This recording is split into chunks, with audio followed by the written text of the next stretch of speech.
तुम्ही 9 कन्यांना भोजन द्या, 9 मुलींना, कुमारिका मुली, त्यांना अन्नदान करा, त्या घरात आल्यावर त्यांना औक्षण करा, त्यांच्या पायाला कुमकुम लावा, कपाळी कुमकुम लावा.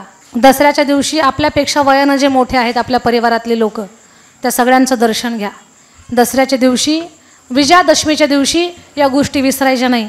जुनी लोक सोनं घ्यायचे, सोनं द्यायचे म्हणायचे आहे की नाही, सोनं घ्या सोनं द्या. तर आपण म्हणतो काय, आता नवीन शिकलेली पोरं काय म्हणतात, आमची जुनी माणसं वेडी होती, ह्याला कुठं सोनं म्हणतात का. एक आपट्याचं पान दिल्या घेतल्यानं 14 कोटी सुवर्ण मुद्राचं पुण्यफल प्राप्त होत आहे. 14 कोटी. या नवरात्रामध्ये तुम्ही किती उपवास धरला हे तर मोलाचं आहेच आहे, पण त्या उपवासासोबत आई जगदंबेच्या नामाचा किती जाप केला ते सुद्धा महत्त्वाचं आहे. या 9 रात्री 9 दिवसामध्ये आईच्या 9 रूपाचा नामोच्चार तुम्ही करायचा.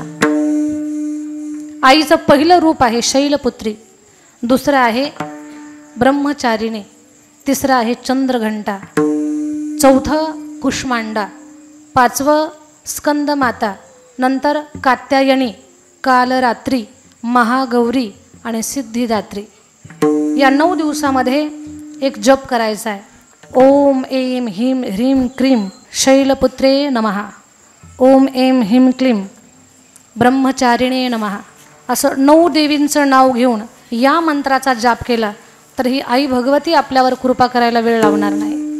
बरं, एवढं अवघड नाही जमलं तर तुम्हाला जे जमतं ते, आई राजा एवढं जरी म्हटलं तर ती पावलीच म्हणून समजा, पण तिचा नाम उच्चार आपण करावा, कारण त्या माध्यमातूनच देव आपल्याला जोडता येतो, जोडला जातो. नामस्मरण करावं. देवा तुझं मी काय करेन, गुणगान गाईल. उद्या महानवमी अष्टमीचा दिवस आहे. बरं, खूप मोठा पर्व काळ आहे उद्या. ज्यांना 9 दिवसात उपवास धरता आला नाही, तुम्ही 9 कन्यांना भोजन द्या, 9 मुलींना, कुमारिका मुली, त्यांना अन्नदान करा, त्या घरात आल्यावर त्यांना औक्षण करा, त्यांच्या पायाला कुमकुम लावा, कपाळी कुमकुम लावा, त्यांना आरतीन ओवाळा, त्यांचा सन्मान करा, त्यांना एवढं प्रेमानं जीव घाला. जीव घालताना त्या कुणाच्या तरी शेजारणीच्या मुली आहेत, आपल्या गल्लीतल्या मुली आहेत, ही भावना ठेवू नका. या साक्षात नवदुर्गा आपल्या घरी आलेल्या आहेत, ही भावना ठेवा. आई जगदंबेची कृपा होईल तुमच्यावरती. आणि दसऱ्याच्या दिवशी आपल्यापेक्षा वयानं जे मोठे आहेत आपल्या परिवारातले लोक, त्या सगळ्यांचं दर्शन घ्या. दसऱ्याच्या दिवशी शमीचं झाड असतं ना, ते सौंदड म्हणतो आपण त्याला, त्याचं पान घ्या, आपट्याचं पान घ्या. आपट्याचं पान तर आपण देतो परिवारातल्या लोकांना, आपल्यापेक्षा ज्येष्ठ लोकांना देतो, त्यांच्याकडनं घेतो. पण शमीचं जे झाड असतं ना, त्या झाडाखाली काही क्षण उभा जरी राहिलं तर त्या माणसाला माझा महादेव, माझी जगदंबा असा ऐश्वर्य देऊन जाईल की त्या माणसाला उभ्या जिंदगीत कुठल्या गोष्टीची कमी पडणार नाही. आणि दसऱ्याच्या दिवशी, तो विजयादशमीचा दिवस आहे, त्या दिवशी शमीचं पान, शमीपत्र, ते पान, आपट्याचं पान, बेलपत्र शिवलिंगावर, एक तांब्याभर पाणी शिवलिंगाला घाला आणि शमीचं पान, बेलपत्र महादेवाच्या त्या शिवलिंगावरती अर्पण करा. घरात आर्थिक स्वरूपातली अडचण तुम्हाला कधीच जाणवणार नाही. असे काही मुहूर्तावरती काही गोष्टी आहेत की ते आपण केल्यानंतर आपल्या जीवनातल्या अडचणी संपून जात असतात, जीवन सोयीस्कर बनत असतं. म्हणून विजयादशमीच्या दिवशी या गोष्टी विसरायच्या नाही. जुनी लोक सोनं घ्यायचे, सोनं द्यायचे म्हणायचे आहे की नाही, सोनं घ्या सोनं द्या. तर आपण म्हणतो काय, आता नवीन शिकलेली पोरं काय म्हणतात, आमची जुनी माणसं वेडी होती, ह्याला कुठं सोनं म्हणतात का. दसऱ्याच्या दिवशी एक आपट्याचं पान दिल्या घेतल्यानं 14 कोटी सुवर्ण मुद्राचं पुण्यफल प्राप्त होत आहे. 14 कोटी. तेच पान महादेवाला अर्पण केल्यानंतर एवढी संपत्ती भगवान परमात्मा त्याच्या कृपा आशीर्वादानं त्या मोलाचं सुख आपल्या जीवनामध्ये प्राप्त होत आहे, त्या मोलाचं. म्हणून जुन्या लोकांना कारणं सांगता येत नव्हती, पण शास्त्र सांभाळत होती. या गोष्टी सगळ्यांना आपल्याला सांभाळायच्या आहेत. खूप उशीर झालाय, खरं तर 10 मिनिट उशीर झाला तर मी 15 मिनिटं जास्त घेतले तुमचे, म्हणजे 5 मिनिट जास्त झाले. वयोवृद्ध माणसं आहेत, कोणाला पाठीचा त्रास असतो, कोणाला गुडघ्याचा त्रास असतो, कोणाला आपलं देवघर आहे ना, ते सुद्धा देवीशिवाय पूर्ण नाही. आपल्या देवघरामध्ये 5 देवता मुख्य प्रामुख्यानं असल्या पाहिजे. त्याला देवपंचायतन म्हणतात. देवपंचायतनमध्ये आपल्या देवघरामध्ये गणपती बाप्पांची मूर्ती असावी, श्री विष्णूचं प्रतीक रंगनाथाची मूर्ती असावी, देवघरामध्ये छोटंसं पितळाचं धातूचं पंचधातूचं शिवलिंग असावं, देवघरामध्ये सूर्याचं गोलचक्र असावं आणि जगदंबेचा तांदळा असावा. हे 5 देव देवघरात असलेच पाहिजेत. याच्याशिवाय देवघर पूर्ण होऊ शकत नाही. इतर देवता आवडीनं श्रद्धेनं ठेवा, पण हे 5 देव तुम्ही ठेवलेच पाहिजेत. बऱ्याच महिलांना माहितीच नाही देवघरात किती देव असतात म्हणून. आपल्या देवघरामध्ये विष्णूचं रंगनाथाचं रूप असलं पाहिजे, शंकराचं शिवलिंग असलं पाहिजे, सूर्याचं गोलचक्र त्यालाच कुलदैवत म्हणतात. आपल्या देवघरामध्ये जगदंबेचा तांदळा असावा. ही 5 देवता आपल्या देवघरामध्ये असले पाहिजे. 5 पैकी एक जरी गैरहजर असेल तर आयुष्यभर पूजा करा, पूजेचं फळ भेटणार नाही आपल्याला. आणि सगळ्या देवांची पूजा करत असताना त्याच्यात महादेवाची पण पूजा करतो आपण, शिवलिंगाचं पूजन. मग त्या पूजेचं पाणी चुकूनही कधी तुळशीला टाकायचं नाही, कारण तुळशीचा महादेवाचा 36चा आकडा आहे. महादेवाच्या स्नानाचं पाणी जर तुळशीला टाकलं तर कालसर्प दोष लागतो. म्हणून तुळशीला महादेवाच्या स्नानाचं पाणी टाकायचं नाही. तुळशीच्या रोपट्याखाली महादेवाची पिंड ठेवायची नाही. घरातल्या देवघरामध्ये दगडी पिंड ठेवत नाहीत बरं कधी. पितळी धातूचं शिवलिंग असतं देवघरामध्ये. तुम्हाला जर शिवलिंग दगडी ठेवायचं असेल तर ते बेलाच्या झाडाखाली ठेवा, पण तुळशीच्या झाडाखाली महादेव ठेवायचा नाही. बऱ्याच मावशांची ट्यूबलाईट पेटली असेल, आपलं तिथंच मुक्कामाला आहे. जरी आतापर्यंत असेल, तुम्हाला माहिती नव्हतं आतापर्यंत, आता उचलून बाजूला ठेवा की जिथे तुळशीचं पान पाणी मंजुळा महादेवाच्या अंगावर पडणार नाही याची काळजी घ्या. महादेवाचं आणि तुळशीचं जमत नाही, दोघांचा 36चा आकडा आहे. तुळशीच्या रोपट्याखाली रंगनाथ चालेल, शाळीग्राम चालेल, शाळीग्राम ठेवा तुम्ही तुळशीच्या रोपट्याखाली, पण महादेव नाही. बेलाच्या झाडाखाली महादेव. सांगायचं एवढंच आहे मला की आपल्या देवघरामध्ये 5 देवता मुख्य आहेत. प्रामुख्यानं 5 देवता. त्याच्यामध्ये जगदंबा मा आई भवानी भगवती हिचा तांदळा आपल्या देवघरामध्ये ठेवला जातो. विठ्ठल विठ्ठल.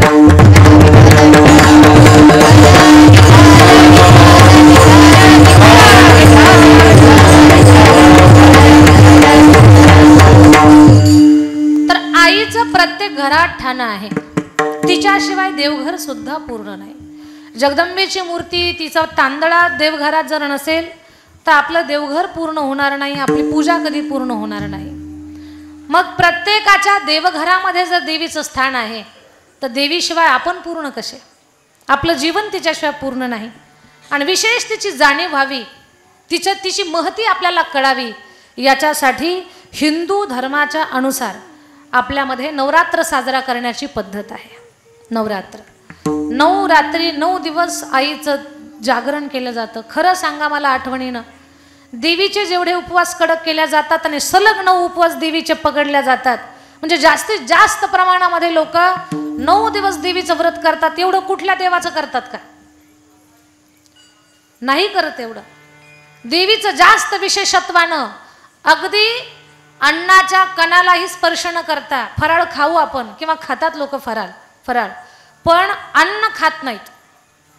तर 9 दिवस कडक तिचं व्रत केलं जातं. कुणी एका पायावर उभं राहतं, कुणी 9 दिवस अन्नाचा त्याग करतं. अनेक प्रकारानं देवीचं व्रत केलं जातं. कुणी हातामध्ये काठी घेतं, कुणी अणवाणी पायानं चालतं, पायात चप्पलच घालत नाही, कुणी असं झोपूनच राहतात. झोपून राहायचं व्रत आहे का? नाही, ते असे कशावर तरी पडलेले असतात नाडवे, ते उभं राहायचं असतं वाटतं व्रत. तर हे अशी देवीची व्रतवैकल्य कठीण पद्धतीने केल्या जातात. उद्देश काय आहे? जगदंबेची कृपा आमच्यावरती व्हावी, ती आमच्यामध्ये शक्तिरूपानं संचारावी. सत्य सांगते तुम्हाला, ती आहे म्हणून आपण सगळेजण आहोत. तुम्ही म्हणाल ती कुठे दिसत नाही. दुधातलं तूप आजपर्यंत कोणाला दिसलंय का? नाही. पण दुधात तूप नाही का? आहे. ही वायर आहे, वायर. या वायरमध्ये वीज आहे, पण ती दिसली आहे का? जेव्हा बल्ब लागेल तेव्हाच ती दिसत. तारेमध्ये वीज आहे पण दिसत नाही, तसं ही देवी आपल्यामध्ये आहे म्हणून आपण आहोत, पण ती तुम्ही म्हणा आम्हाला दिसत नाही. सोपं सांगते, कानामध्ये ती शक्ती रूपानं बसली म्हणून आपण ऐकतोय, डोळ्यामध्ये ती शक्ती रूपानं बसली म्हणून आपण पाहतोय, ती वाणीमध्ये बसली म्हणून आपण बोलतोय, ती आपल्या हातामध्ये आहे, ती आपल्या पायामध्ये आहे, पूर्ण आपल्या शरीरामध्ये ती संचारलेली आहे. जेव्हा आपण आजारी पडतो, डॉक्टरांकडे जातो, डॉक्टरकडे गेल्यानंतर डॉक्टर सांगतात तुम्हाला अशक्तपणा आलाय.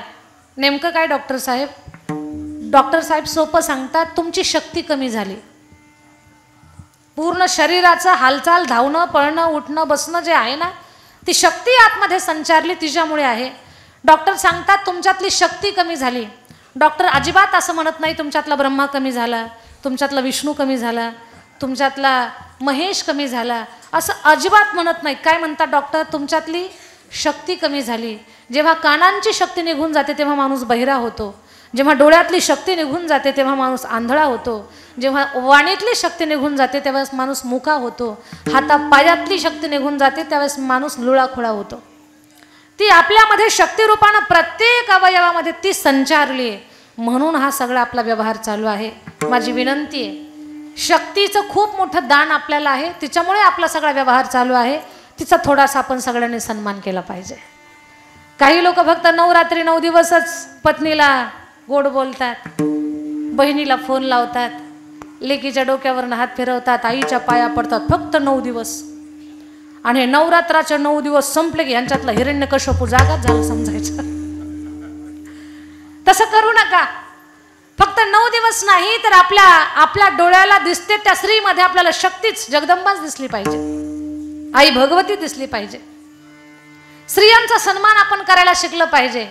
स्त्री केवळ आपल्या घरात काम करणारी एक मशीन नाही, तर ती आपल्या भगवान परमात्मानं, आई जगदंबा भवानीनं आपल्या जीवनाला जोड म्हणून ती शक्ती तिनं पाठवलेली आहे.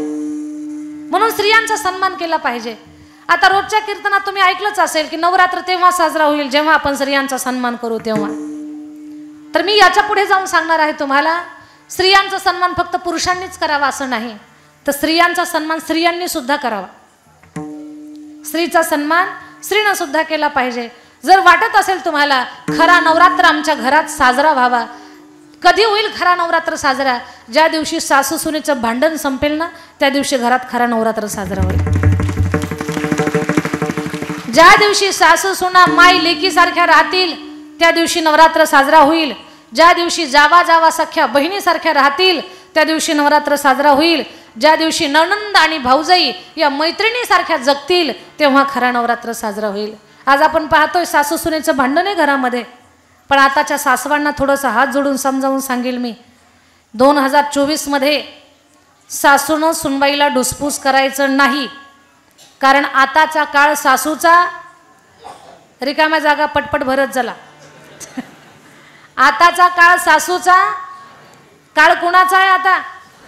इकडूनच आवाज येतो जास्त. काळ सुनेचा आहे. थोडंसं शहाणं व्हावं माणसानं, समजदार व्हावं, काळानुसार माणसानं बदललं पाहिजे. पूर्वीची गोष्ट वेगळी होती. पूर्वीची सासू म्हणजे वाघीण होती, वाघीण. तिनं एक डरकाळी फोडली की सारं घर शांत होत होतं, फॅन सुद्धा लावायची गरज नाही, AC पेक्षा थंड व्हायचं घर. का? पूर्वीची सासू वाघीण होती. आताची सासू वाघीण नाही, वाघाची मावशी आहे. वाघाची मावशी माहिती आहे ना, म्याव. काळ बदलला, काळानुसार माणसानं समजदार झालं पाहिजे. पूर्वीचा काळ वेगळा, आताचा काळ वेगळा. आता सासू होणं हीच गोष्ट भाग्याची आहे, नाही तर लवकर सासूच होत नाही. आता उगीच फोन लावतात, अक्का आहे का एखादी पोरगी? अक्का म्हणतात माझे 4 पोरं राहिले, तुला कुठून पाहू? सासू होणं ही गोष्ट भाग्याची आहे. आताच्या काळामध्ये सासूनं सुनबाईला डुसपूस करायचं, रिकाम्या जागा भरत चला पटपट. सासूनं सुनबाईला डुसपूस करायचं, तिला टाकून बोलायचं, तिला पाण्यात पाहायचं, तिला पाण्यात पाहायचं, तिनं भाजीला शेंगदाणे किती टाकले, तेल किती घातलं पाहायचं नाही. सुनबाईच्या माहेरचे आल्यानंतर रात्री 2 वाजता उठून त्यांच्या पिशव्या तपासायच्या. याच्यातला एकही प्रयोग तुम्ही 2024 मध्ये करायचा नाही, तुम्ही एकच करा, हातात जपाची माळ घ्या आणि सून दिसली तरच म्हणा माझ्या सुनासारखी सून अख्ख्या श्रीगोंद्यात नाही, एवढंच म्हणा. दुसरं काहीच बोलू नका तुम्ही. नाही तुम्हाला सकाळी 9 वाजता तुपातला शिरा भेटला तर मग मला बोला, पण हे वरमच कळत नाही. उगीच तिला बोटं मोडून शिव्या द्यायच्या, तिला काहीतरी बोलायचं असलं करू नका. काळ बदललाय आता, थोडंसं समजदार व्हावं माणसानं. आताच्या काळामध्ये फक्त सुनाचं कौतुक करा, फक्त कौतुक करा. तुमची सून तुम्हाला फुलासारखं सांभाळेल, म्हातारपण सुखात जाईल. पण सांगू तुम्हाला, या कीर्तनात बसलेल्या बिचाऱ्या सगळ्या ह्या सासवा आहेत ना, ह्या सगळ्या समजदार आहेत बरं. इथली कीर्तनात बसलेली ही प्रत्येक सासू सुनेवरती प्रेम करते, मुलीपेक्षा जास्त. तुम्हाला प्रश्न पडला असेल, हे मला कसं काय कळालं? हे कीर्तनात बसलेल्या सासवांच्या तब्येतीवरून कळालं मला. तुमच्या गुटगुटीत तब्येती, सफरचंदासारखे गाल, तुम्हाला फक्त सून प्रसन्न आहे.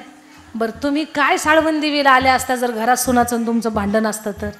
तुम्ही इथं मोकळ्या मनानं नवरात्र साजरा करताय म्हणजे सून तुमच्यावर प्रसन्न आहे, हा त्याचा अर्थ आहे. म्हणून माझ्या ताईंनो, घरातलं सासू सुनेचं भांडण ज्या दिवशी संपल त्या दिवशी नवरात्र साजरा होईल. मी फक्त सासवांनाच सांगणार नाही तर सुनबाईला सुद्धा सांगणार आहे. सासूनं सुनेमध्ये लक्ष्मी पाहावी आणि सुनबाईनं सासूमध्ये आई भगवती पाहावी. दोघींनी प्रेमानं परिवारामध्ये राहावं.